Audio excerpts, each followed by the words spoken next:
Синдикатот на работниците од управата, правосудните органи и Сдруженијата на граѓани денеска до политичките партии кои ќе учествуваат на престојните парламентарни избори упати барања со кои побара унапредување на правата од работен однос на вработените во администрацијата и правосудството. Барањата, како што соопшти од синдикатот на УПОС, се испратени до сите политички партии и оттаму сметаат дека тие се од голема важност за вработените во администрацијата и правосудството.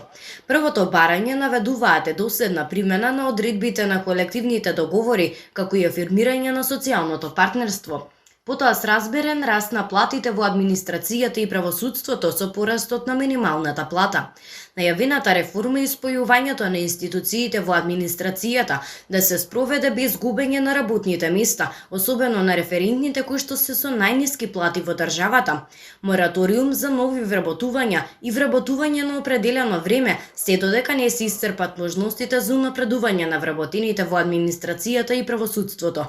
Укинување на одредбите од Законот за извршување на буџет, кои што ја ограничуваат или пак стопираат надоместоците и додатоците на плата на вработените, измена на законските одредби со кои ќе се предвиди колективните договори да важат исклучиво за членките на синдикатот, како и корените реформи во судовите и јавните обвинителства и усогласување на платите на судските и јавно-обвинителските службеници со платите на судиите и обвинителите.